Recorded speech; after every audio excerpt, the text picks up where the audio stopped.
Alright, this is a video that's going to teach you how to calculate and interpret the average rate of change for exponential and logarithmic functions. Please turn to page 20 in your packet, make a quick sketch of the graph you see here, and answer these 4 questions together in your group. Please pause the video and take about 5 minutes to do this.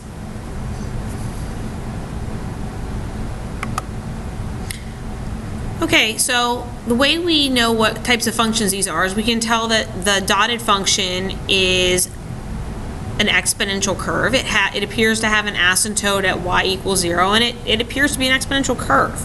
Now that dotted line, that's just our reflection line y equals x that we use for inverse functions. And the solid curve is logarithmic because it's the inverse of an exponential. It's got that clear point at 1, 0, and it appears to have a vertical asymptote at x equals 0. Both functions are increasing. The exponential function is increasing over all real numbers. The logarithmic function is increasing when x is greater than 0. Just as a side note, those are also the domains of these two functions, and they are never decreasing. Which function changes the most rapidly on the interval 0, 1? So here's the thing. If we put in points between 0 and 1, I'll do the exponential one. Here's 0, here's 1. They're good points, and I can count the slope. Up 1, right 1. It has a slope of 1. Now if I go to the logarithmic function, between 0, I really can't find a point, but we'll just estimate. We'll find one right here at -5. Even though it's not really a point, we'll just estimate. And 1. So when I count the slope for the logarithmic, here it's got a slope of 5, although it's probably more than 5 because really at 0 we are approaching negative infinity. So the slope of the logarithmic function is much steeper and therefore changes more rapidly. All right, in general, how can you determine which function changes most rapidly on any interval? And the answer is find the slope. You can either count it or you can use the slope formula. If you need the slope formula because for some reason you have recently lost your mind, it is y2 minus y1 over x2 minus x1. How do you know if the functions are changing at about the same rate? Well, if the functions have the same slopes, that means they are changing at the same rate. It also means that the lines passing through these points are parallel. All right, please write this down on page 20. I want you to please remember that the average rate of change can be found by determining the total amount of change divided by the interval over which the change occurs. This is the change in y value divided by the change in x value for any 2 points. The average rate of change is the same as the slope of the line that would pass through those 2 points. Please take a second and write that down on page 20.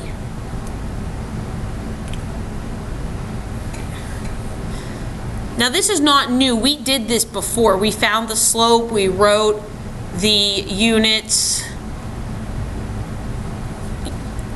This is not new. Now here what is new. Please write this down on page 20.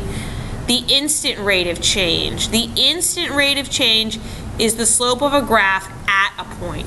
We can estimate the instant rate of change by drawing a tangent line at that point and counting the slope. So if we're going to go ahead and write that down on page 20.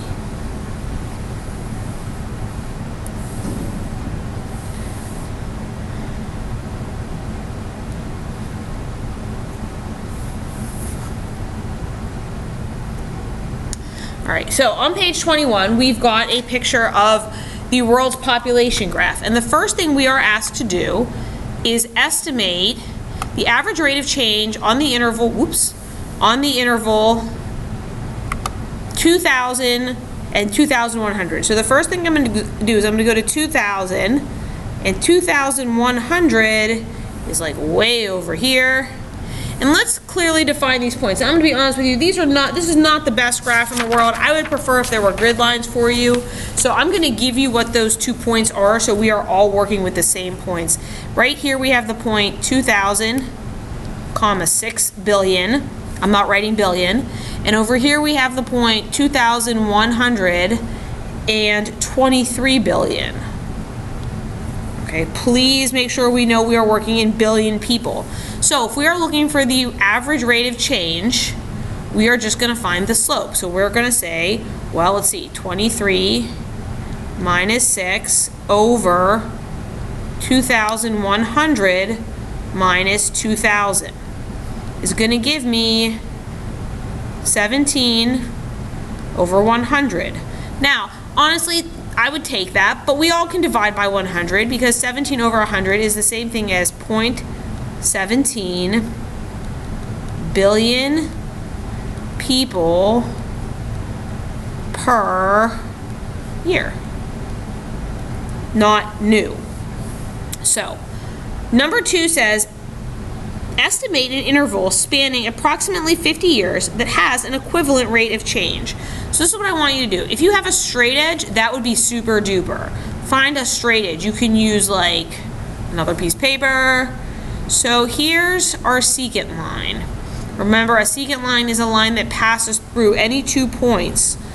Okay, so if we're looking for a 50-year interval, so let's say we start 50 years, that was 100 years.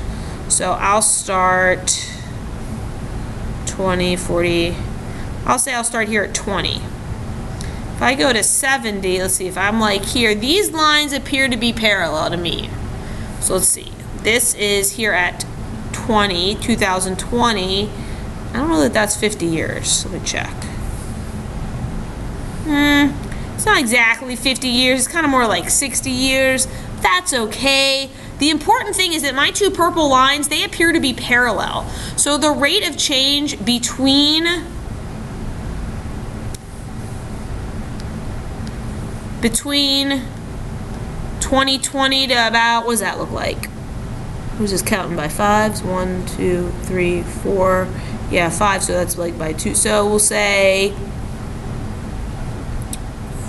5, so that's 4 years. So we'll say that that's like, has the same rate.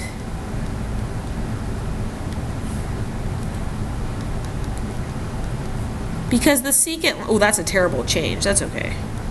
Because the secant lines appear to be parallel. All right, so for number 3 says, over which 20-year interval, so that's the answer to number 2. I put that one up here. I know I found my estimate by finding a secant line that is parallel. Okay. So number 3 says, over which 20-year period is the average rate of change close to 150 billion people per year? So really we're just going to focus on the 150.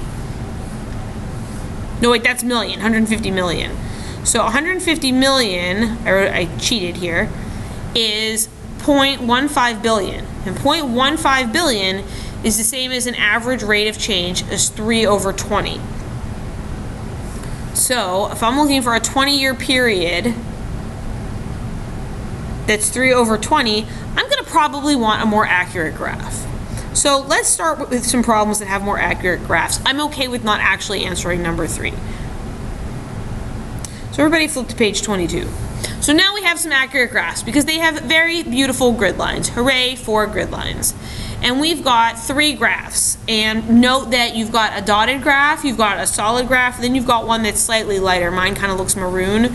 Yours probably just looks gray. So we want to know which has the greatest rate of change between 0 and 1. So I'm going to grab my highlighter. So 1, they all have that beautiful point. So clearly I know I've got logarithmic functions. They've got transformation point. They've got no transformations that are rigid transformations. No movements right or left, no movements up or down. But we do appear to have some kind of stretches or shrinks or maybe different bases. Perhaps we have different bases. They all have the point 0, 1, 0. But for 0, it doesn't look like they're all starting at the same place. They all have the same asymptote, but maybe, which one looks the steepest? I would say, I'm gonna type this because my handwriting is terrible.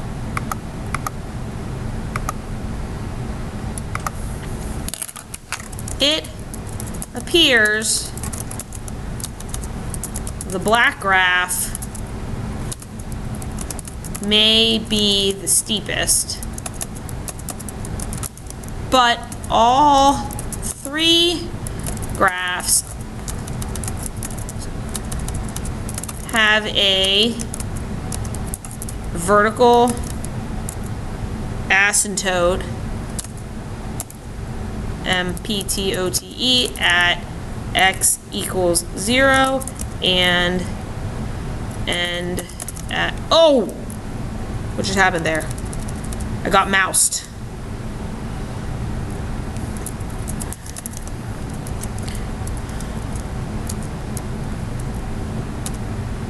They all end at 1, 0. So their actual slopes on the interval, I'm just going to say 1-2 because I don't feel like bringing up the tools for less than or equal to. From 0 to 1 are the same. All right. Number 2, Brian thinks that for any interval from 1 to n, the dashed function will have the greatest average rate of change. Is he correct? So, I want everyone to pick any point you want on the dotted line. I'm going to pick 4. If you are not creative, you also can pick 4. And I'm going to calculate the rates of change for 1, 4. Here we go. So, for the dotted function, well, they all contain the point 1, 0, and this is for 2. So the dotted function is going to be 2 minus 1 is 2/3, and the red, mine's red, yours is probably tan. That looks like 4, we'll say 1 point, no, not even 1 point, this would be 1, so that would be like 0.8.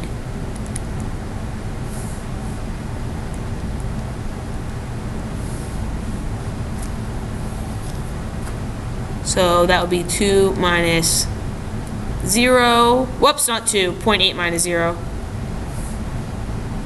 So the middle graph. 0.8 minus 0. 4 minus 1. Oh my god. 0.8 divided by 3. Whatever will I do? That's like 8/10. Divided by 3 is like multiplying by 1/3. Is going to be 8 over 30. And I'm really good at common denominators, so if this was a 30 and this is a 3, I would have to multiply by 10. That would make this 20. This guy's still bigger. Let's check the black function. The black function is kind of like, it's even lower, so obviously if the middle function at 4.8 had a smaller slope, obviously 4, was that like 0.6 is going to have a smaller slope. So why is that? Brian is correct, because after x equals 1,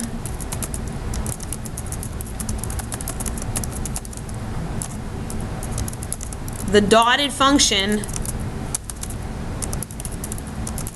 is always higher.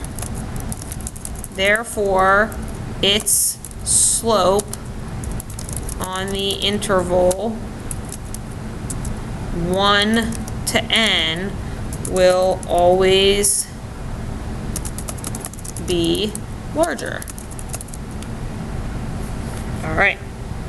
Now it says to determine an interval for each function where the average rate of change, oh man, is approximately 0.2. Well, first of all, I don't find decimals to be friendly.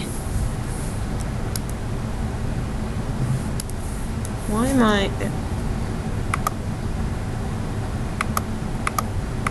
there it goes. I don't find decimals to be friendly when I'm dealing with a slope. So I'm gonna think about that as 2/10 or 1/5. So now I'm gonna go back up to my graph. I need to find intervals where the slope is up 1, right 5. So I have a good point here. It's up 1, right 5. I don't know. I'm not so sure.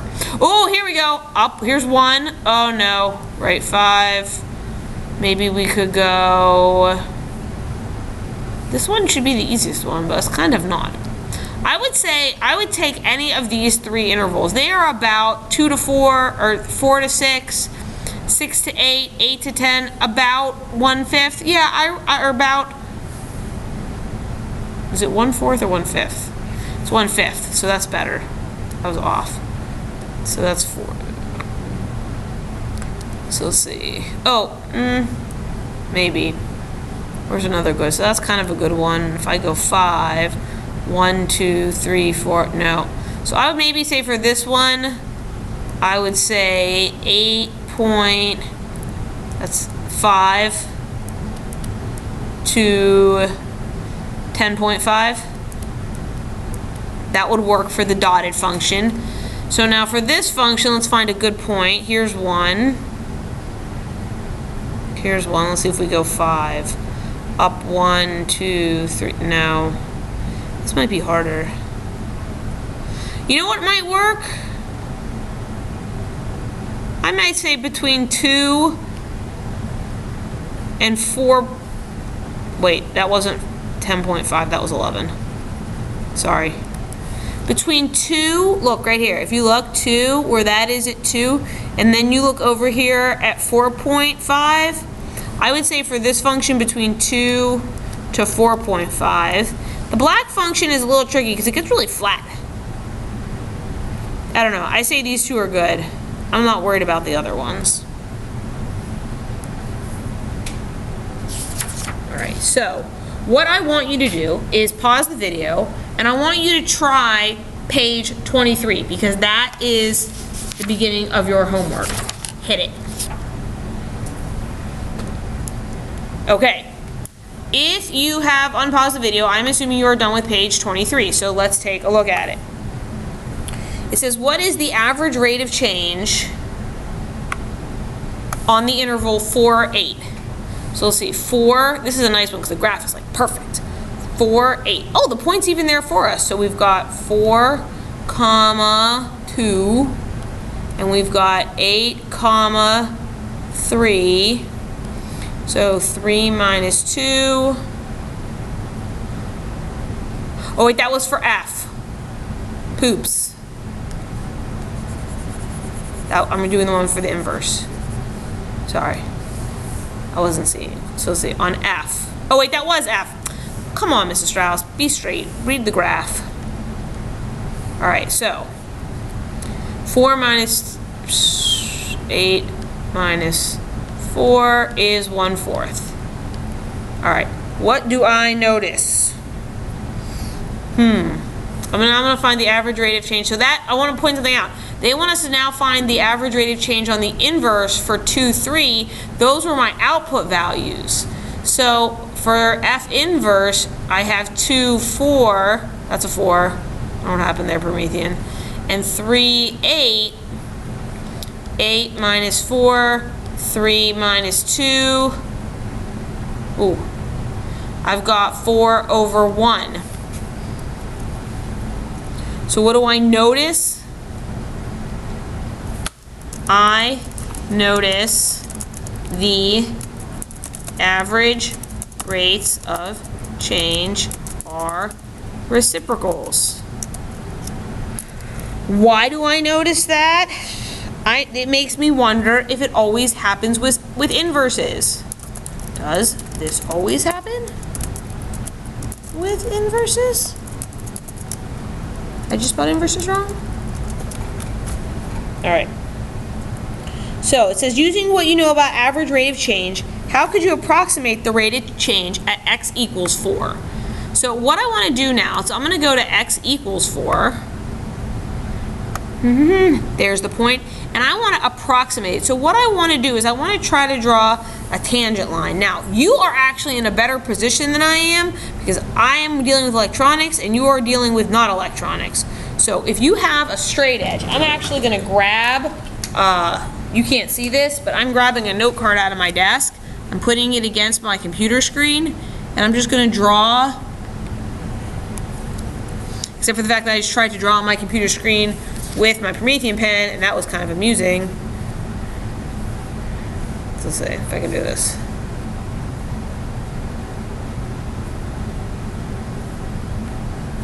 That's not so good. See, this would be way better if I was actually on the Promethean board. So let's see.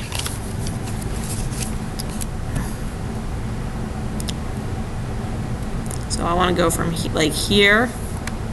See if I can do this. Yeah, no, not at all. I cannot do this with the mouse. So let's say here.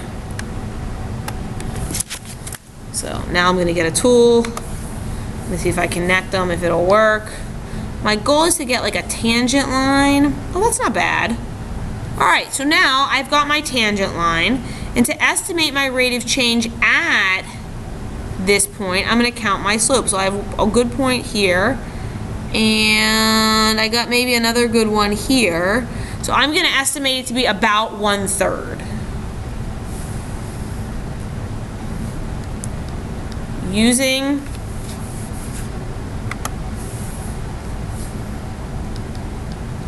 a tangent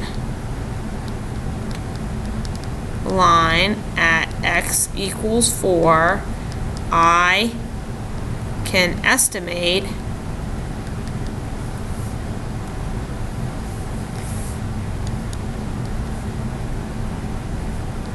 the rate of change, probably should switch to the typing, but that's okay, is about 1/3. All right, your homework for tonight is to finish page 23. I bet you can get it done in class because, I'm sorry, not page 23, page 24, because it is a lot more slopes and you are very good at slope. I will put the answers up so you can check them.